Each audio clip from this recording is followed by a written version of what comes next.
Classic Mopar engines are always a fun topic of discussion.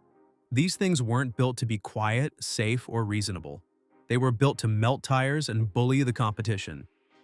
From Hemis that terrorized NASCAR to small blocks that punched way above their weight, these engines were so insane that most of them, if not all, had to be banned. So today, we're breaking down what made these engines iconic and how they still influence performance builds today. When Dodge brought out the 5.7-liter Hemi in 2003, it wasn't just reviving an old name, it was reigniting a performance legacy. This engine replaced the aging 5.9 Magnum and quickly became the go-to V8 for Ram trucks, later powering everything from the Dodge Charger to the Chrysler 300C and Jeep Grand Cherokee.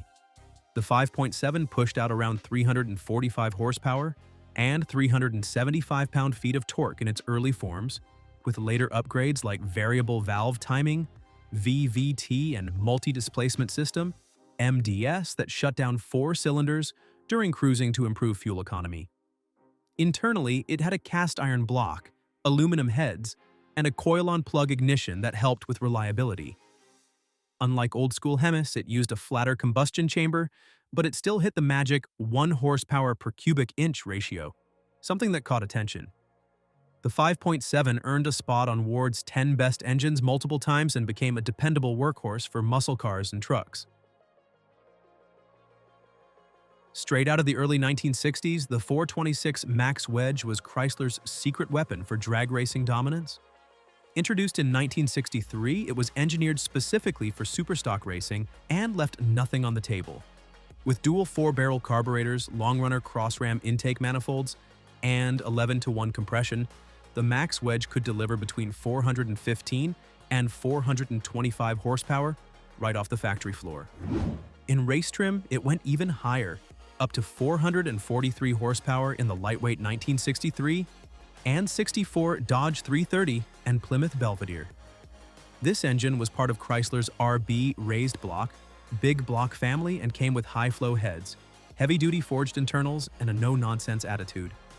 It was loud, rough, and barely streetable, which made it perfect for the quarter mile. The Max Wedge set the foundation for Chrysler's future racing V8s, proving they could build engines to win without relying on gimmicks or comfort. For Mopar fans in the late 1960s and 70s who wanted a V8 with real punch but couldn't justify a top-shelf 440, the 383 Magnum was the perfect answer. In its high-output form, it delivered up to 335 horsepower and around 425 pound-feet of torque, enough to throw a full-size Charger down the road with ease.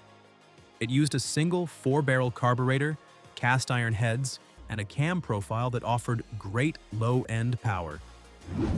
The 383 was a factory favorite in models like the Dodge Super Bee, Plymouth Roadrunner, and even station wagons. It had a forged steel crankshaft, hydraulic lifters, and offered enough strength to take aftermarket mods without flinching. Mechanics loved it because it was easy to work on. Drivers loved it because it had muscle car power without Hemi-level maintenance. It wasn't the fastest Mopar V8 ever made, but it was one of the most dependable bang-for-buck engines of its time. By the time the 440 Magnum hit the streets, it had earned its reputation as the king of Mopar's torque-heavy big blocks.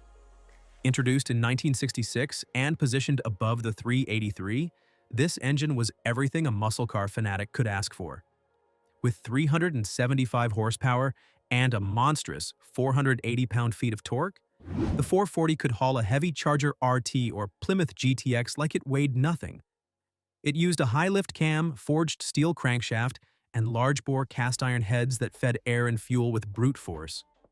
The 440 came in multiple flavors, including the Super Commando and 6-pack version, with 3 2-barrel carbs, but the base Magnum trim still had more than enough firepower to move you, and your tires, into the next zip code. It was a favorite for street racers and drag strip regulars who didn't want to shell out for a 426 Hemi. It had the power, the reliability, and the attitude, all wrapped in a block that could take serious punishment. Chrysler made its mark in 1968 when it rolled out the 340 LA engine, a small block that packed serious muscle without the extra weight of a big block. It came with a forged steel crankshaft, high-flow X or J heads, a solid cam profile, and a 10.5:1 compression ratio. In stock trim, it produced around 275 horsepower and over 340 pound-feet of torque, though dyno tests often suggested it was underrated by the factory. This made it one of the most efficient small-block V8s of the era. The 340's lightweight gave it a huge advantage in compact cars like the Dodge Dart and Plymouth Cuda. It offered sharp throttle response, high revving potential, and better front-end balance than heavier engines. Street racers loved how easy it was to modify. Stroker kits could turn the 340 into a 416 beast. It was a tuner's dream and remains a favorite for Mopar builds today, decades after its last production run in 1973.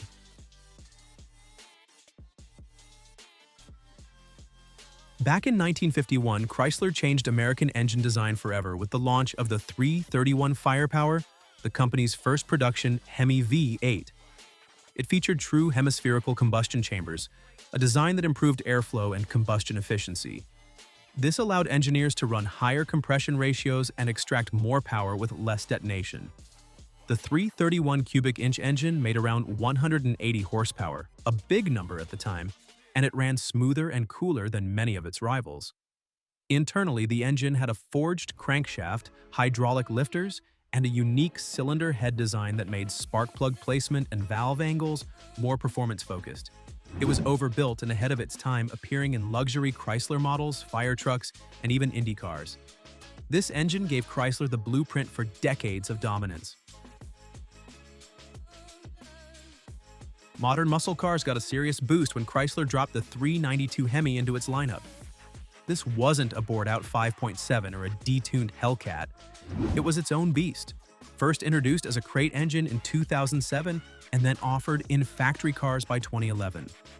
At 392 cubic inches, roughly 6.2 liters, it pushed out 470 horsepower and 470 pound-feet of torque, giving Challenger Scat Packs and Charger SRTs a naturally aspirated punch that made them feel like throwbacks to the golden age of muscle, but with modern reliability. The engine featured aluminum heads, variable valve timing, VVT, and Chrysler's multi-displacement system, MDS, that shut off 4 cylinders during light load cruising. Despite being a high-performance engine, it could cruise like a daily driver. It also came with oil squirters for piston cooling and beefy internals that held up under abuse.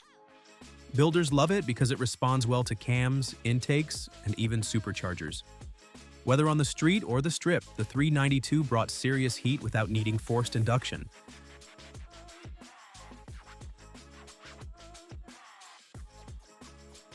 No other engine made automakers this nervous in the 60s.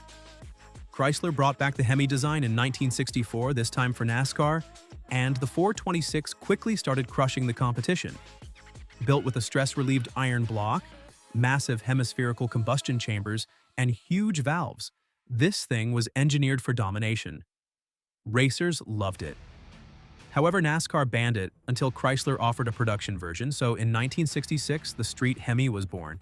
It was barely legal, delivering 425 horsepower and 490 pound-feet of torque with a cam profile and breathing system that begged to be uncorked. Internally, it had forged pistons, a cross-bolted main cap block, and a race-tuned bottom end.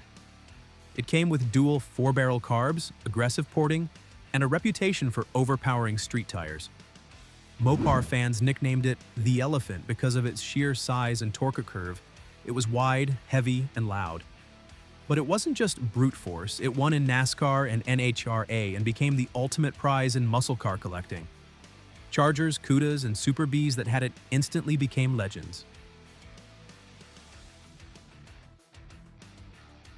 When Dodge unveiled the Hellcat engine in 2015, it rocked the modern muscle car world. This supercharged 6.2-liter V8 was based on the 3rd-gen Hemi block, but dialed up with forged internals, high-flow aluminum heads, and a 2.4-liter IHI twin-screw supercharger crammed on top. The result was a jaw-dropping 707 horsepower and 650 pound-feet of torque on pump gas, all with a 9.5:1 compression ratio that kept it reliable for street use. It turned the Challenger and Charger into supercar killers for under $70,000. The Hellcat block was heavily reinforced with beefed-up pistons, sodium-filled exhaust valves, and an integrated charge air cooler to keep temps down during full throttle runs. It came with an 8-speed automatic or 6-speed manual and had launch control baked in. Even in stock, these engines could run low 11 seconds, or dip into the 10s with sticky tires. There's never been another Mopar engine like the 8.4-liter V10. Originally co-developed with Lamborghini in the early 90s, it started out as an 8-liter aluminum monster and evolved into this final version by 2008, pumping out up to 645 horsepower and 600 pound-feet of torque without a drop of forced induction. Built for the Dodge Viper, it wasn't about smoothness or subtlety. It was raw, unfiltered power, like stuffing a race engine into a road legal missile.